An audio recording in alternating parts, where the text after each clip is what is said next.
Dari jauh Farid itu ngelihat Ayu ada di depan rumahnya. Tapi kali ini Farid ngelihat Ayu itu beda. Kelihatan cantik banget. Gak sadar, Farid sedikit mulai tergoda sama Ayu. Dan yang lebih parahnya, kalau Ayu sama Tari lagi duduk barengan berdua, Farid mulai ngebandingin istrinya Tari sama Ayu. Nay, ada cerita dari Tari. Terjadi di sebuah kampung yang ada di perbatasan Kabupaten Bandung dan Kabupaten Purwakarta di pertengahan tahun 90-an. Ada sepasang suami istri, namanya Tari, dan Farid ini suaminya. Farid kerja jadi tenaga honorer di salah satu instansi pemerintah. Mereka punya 2 anak, namanya Sandi kelas 1 SD, dan Wiwin yang umurnya itu baru 2 tahun. Mereka tinggal di rumah yang pas-pasan, gak gede, gak juga kecil.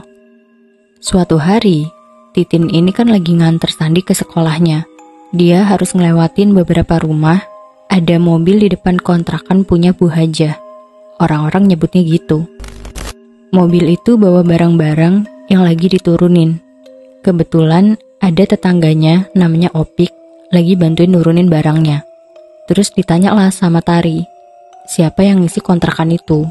Opik ngejawab kalau yang nempatin kontrakan namanya Ayu dari Tasikmalaya. Keseharian Tari, selain ibu rumah tangga, dia juga jadi salah satu pengurus di desanya. Walaupun dia sibuk, tapi dia tetap ngejalanin tugasnya jadi seorang istri. Dan bisa dibilang keluarganya ini harmonis. Mereka gak pernah berantem. Kalau ada problem di rumah tangganya, mereka ini tuh lebih sering ngobrol. Sore itu, Farid baru pulang kerja, ada yang ngetuk pintu rumah mereka. Dibukainlah pintunya sama Tari. Ada cewek, bisa dibilang masih muda, di depan rumah mereka. Ternyata cewek itu Ayu, tetangga baru. Ayu bawa bingkisan makanan khas Tasikmalaya. Di sini maksud Ayu ini buat silaturahmi. Farid yang ada di kamarnya nanya, siapa yang datang? Dikenalinlah Ayu sama Tari, yang baru pindah beberapa hari. Pas Ayu ngelihat Farid, dia ini tuh tatapannya beda. Dia bahkan tuh gak kedip, ngeliatin terus ke arah Farid. Kenalanlah akhirnya mereka. Habis itu Farid langsung pergi nemenin anaknya main. Beberapa jam Ayu di rumah Tari, akhirnya dia pamit pulang. Tari ngebuka bingkisan dari Ayu. Dia cerita kalau Ayu ini tuh cewek yang baik, sikapnya sopan. Nah, keseharian Ayu ini perias pengantin gitu, dan dia ini janda. Sorenya Farid keluar sebentar ngopi bareng temen-temennya. Lagi ngobrol, ada salah satu temennya namanya Dadan. Dadan ngasih tahu ke yang lain kalau ada warga baru dan dia ini tuh janda. Dadan sendiri udah gak punya istri. Dia ini tuh kayaknya suka sama Ayu. Teman-temannya termasuk Farid nyuruh Dadan buat nyoba ngedeketin Ayu. Barangkali mereka jodoh. Biasa sih, kalau cowok lagi ngumpul atau nongkrong bareng itu emang paling cepet kalau ngobrolin soal cewek. Lagi ngobrolin Ayu, Bu Hajah lewat terus ngomong ke mereka. Cowok tuh kalau nongkrong emang sukanya ngomongin cewek ya, apalagi tuh janda. Dari jauh, mereka ngelihat Ayu lagi jalan pulang dari warung. Beberapa orang udah kelihatan salting gitu ngelihat Ayu. Dia bisa dibilang cantik. Cuma Farid yang biasa aja. Tapi dari banyaknya cowok, Ayu malah ngajakin ngobrol Farid. Dia ngasih beberapa makanan ringan, nitipin buat anak-anaknya Farid. Bilangnya sih, karena ada kembalian lebih dari warung. Ayu juga basa-basi gitu, buat izin main lagi ke rumahnya. Temen-temennya yang ngeliat tingkah Ayu, mereka ngerasa aneh waktu Ayu ini ngeliatin ke arah Farid. Kok sikap Ayu ke Farid itu kelihatan beda banget. Beberapa minggu Ayu udah tinggal di kampung itu. Gak disangka Ayu itu makin deket sama Tari. Karena Tari ini dikenal orang-orang di sekitar emang baik banget. Tapi di sini Tari juga diajarin Ayu buat dandan biar kelihatan lebih cantik. Bahkan Farid sendiri ngeliat perbedaan istrinya yang sekarang itu kelihatan beda. Lagi seru ngobrol, Farid ikutan gabung sama mereka. Terus dia ini nanya, beberapa hari ini warga sering dengar ada cewek nyinden malam-malam. Apa mereka juga dengar? Tari bilang, dia sempat dengar kabar itu dari beberapa orang. Tapi Tari belum tahu cerita itu benar apa enggak. Atau mungkin cuma cerita-cerita warga aja. Ayu yang dengar cuma diem dengerin mereka. Farid ngelanjutin obrolannya. Kalau katanya, Dadan, Ujang, Asep, sama Kang Wandi lagi sakit dan keadaan mereka itu sama.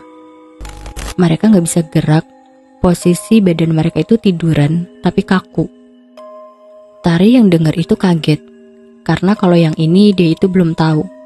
Keadaan kampung mereka berubah jadi mencekam, karena ada beberapa kejadian yang mulai ganjil. Ronda itu mulai diperketat. Farid juga dapat jadwal di hari Sabtu malam. Waktu itu, Farid ronda di jam 10 malam sama beberapa tetangganya. Sama kayak bapak-bapak lainnya, sambil nunggu biar gak ngantuk.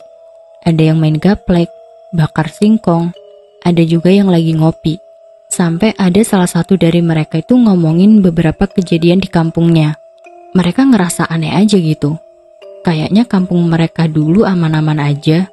Dan karena banyaknya hal-hal mistis, mereka jadi harus ngeronda setiap hari. Tiba-tiba ada salah satu dari mereka bilang, kalau dari keempat orang yang sakit, pernah beberapa kali kelihatan nemuin Ayu. Mungkin gak sih kalau emang ada hubungannya?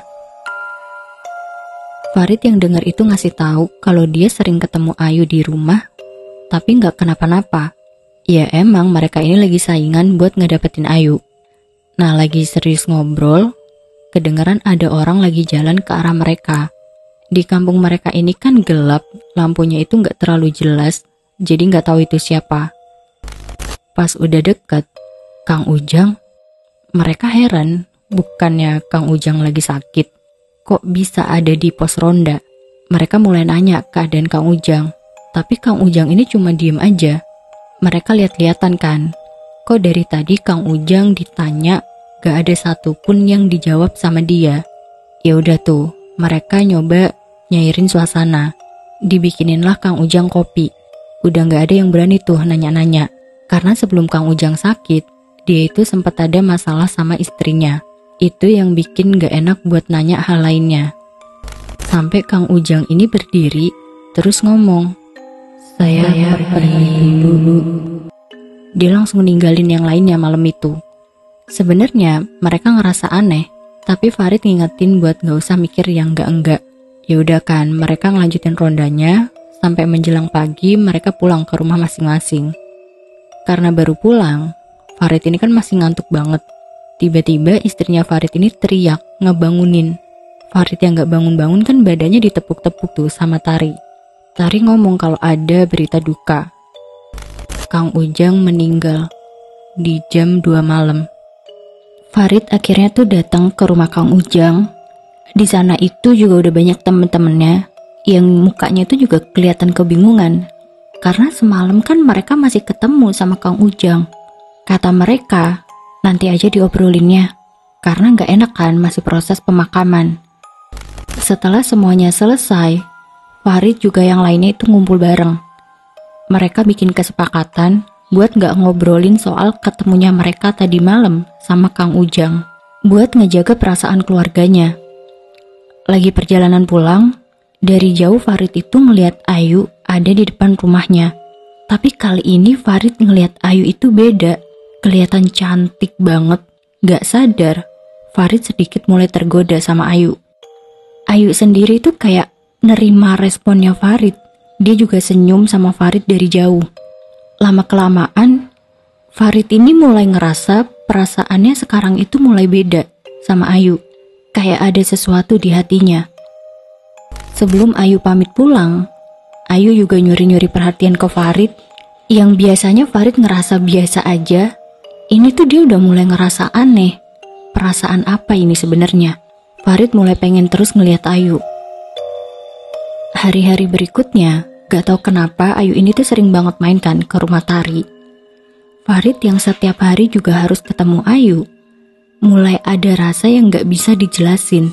Dia deg-degan kalau ketemu, mulai salting, ngobrol yang biasanya biasa aja, jadi mulai agak canggung. Ayu sendiri juga kayak ngasih panggilan kalau dia itu mau sama Farid.